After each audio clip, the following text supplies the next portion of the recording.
Hi అండి. ఈరోజు ఒక మంచి స్నాక్స్ ఐటెంతో వచ్చారండి. అదే జంతికలు. పిల్లలు పెద్దవాళ్ళు కూడా అందరూ చాలా ఇష్టంగా తింటారండి. దీనికి పెద్దగా ఇంగ్రీడియంట్స్ ఏం అవసరం లేదండి. ఒక కప్పు మినపగుళ్ళు, చాయ మినపగుళ్ళు, 3 కప్పులు వరిపిండి, ప్లస్ నువ్వులు, వాము, సాల్ట్, కొంచెం పసుపు, ఆయిల్, అంతే అండి. చాలా ఈజీ. మినపగుళ్ళు అండి కుక్కర్లో పెట్టుకుని 4 పూతలు వేసే వరకు అలా పెట్టుకోవాలండి. 4 విజిల్స్ వచ్చే వరకు. అయిన తర్వాత బాగా పేస్ట్ చేసుకోవాలి. మిక్సీలో వేసి ఆ పేస్ట్ తయారైన తర్వాత దాంట్లో 3 కప్పులు వరిపిండి వేసేసి బాగా కలుపుకోవాలండి.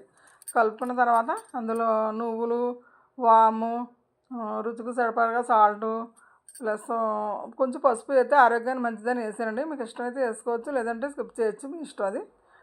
నువ్వులు అండి వేస్తున్నాను, చూసారా? నువ్వులు, తర్వాత వాము, తర్వాత పసుపు వేస్తాను, తర్వాత సాల్ట్ రుచికి సరిపడగా మీకు చూసుకుని మీరు ఎంత కావాలో అంత వేసుకోవచ్చండి. 3 వేసుకుని బాగా కలుపుకున్న తర్వాత అండి, బాగా కలిసిన తర్వాత దాంట్లో నుండి పచ్చిమిరకాయ రసం వేస్తాండి. కారం అయితే కొంచెం గట్టి అనిపిస్తాయని పచ్చిమిరకాయ రసం వేస్తాండి. మినపప్పు ఉడకబెట్టగా మిగిలిన వాటర్ తోటి పచ్చిమిరకాయలు కలిపేసి మిక్సీ పెట్టేసండి కొంచెం జారుగాను. అది కలుపుతానండి. తర్వాత ఇది కలిసే లోపల మనం కొంచెం గ్యాస్ స్టవ్ మీద కొద్దిగా ఆయిల్ పెట్టుకుంటే బాగా హీట్ ఎక్కాలండి. బాగా హీట్ ఎక్కిన తర్వాత కొంచెం 2 స్పూన్లు ఆయిల్, ఇందులో వేడి ఆయిల్ వేసుకోవాలండి. బాగా మరిగేటప్పుడు వేసుకోవాలి. ఇంకా పచ్చిమిరకాయ రసం కలుపుతున్నాను కదండి. కలిపిన తర్వాత బాగా కలపాలండి. కలిపిన తర్వాత ఇది బాగా కలిసిన తర్వాత అండి ఆయిల్ వేసుకోవాలి. వేడి ఆయిల్ వేసుకోవాలి. అది కూడా బాగా కలిసిన తర్వాత అండి వాటర్ వేసుకోవాలండి. వాటర్ అంటే మరి ఎక్కువగా లూజ్ అయిపోకుండా, అలాగని మరీ టైట్గా ఉంటేనేమో గొట్టంలో దిగదండి. కాబట్టి మనం చపాతీ పిండి కలుపుకుంటాం కదండి, కొంచెం సాఫ్ట్గా, మరీ గట్టిగా కాకుండా కొంచెం సాఫ్ట్గా చపాతీ పిండిలా కలుపుకొని ముద్ద కట్టుకునండి చక్కగా పక్కన పెట్టేసుకొని మూత పెట్టుకునండి ఒక అరగంట అలా ఉంచాలండి. ఒక అరగంట అలా ఉంచిన తర్వాత అప్పుడు మనం జంతికలు తయారు చేసుకోవాలి. లోపల గొట్టం అది రెడీ పెట్టుకోండి. ఆయిల్ అది రాసుకుని మనం రెడీ పెట్టుకునండి. పొయ్యి మీద నూనె పెట్టుకుని గ్యాస్ మీద మూగుడ్లు పెట్టుకుని నూనె పెట్టుకునండి. నూనె బాగా కాగాలండి. బాగా కాగిన తర్వాత అప్పుడు జంతికలు ఒత్తుకోవాలి. చాలా క్రిస్పీగా ఉంటాయండి. పళ్ళు లేని వాళ్ళు కూడా తినేయచ్చు.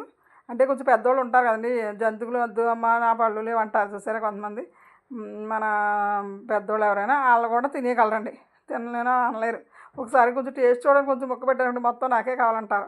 అలా తినేయగలరు, అంత ఈజీగా ఉంటాయి. మీరు కూడా ట్రై చేయండి. చూసారా అని బాగా కలిపేసండి. అరగంట పక్కన పెట్టేసాను. తర్వాత మొదలు పెట్టండి. చూసారా చక్కగా ఎంత బాగా వస్తున్నాయో.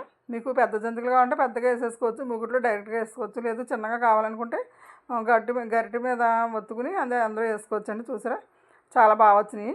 మీరు కూడా ట్రై చేయండి. ఇంత మంచి రెసిపీ చాలా టేస్ట్గా ఉంటాయండి. తింటే మీరే అస్తమానం చేస్తారు. మీ పిల్లలు కూడా ఒకసారి చేసాక అస్తమానం ఇవే కావాలని అడుగుతారు. మీరు కూడా ట్రై చేయండి.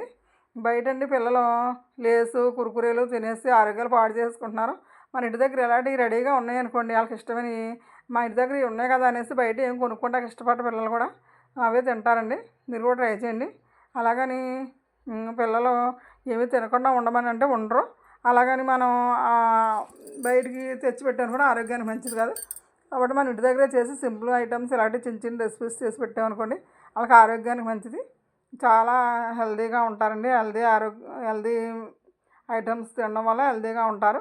ఆరోగ్యం ఇప్పుడు కూడా మనం తినే ఆహార పదార్థాలను బట్టి ఉంటుంది కదండి. బయట అండి కాగు నూనెలు అవి కదా వాడేస్తారు. మనం అయితే అండి ఫ్రెష్ ఆయిల్తో చేసుకుంటాం. కాబట్టి ఆరోగ్యానికి మంచిది. మీరు కూడా ట్రై చేయండి. ఎలా వచ్చినాయో కామెంట్లో తెలియజేయండి. Thanks for watching. Please like, share, subscribe.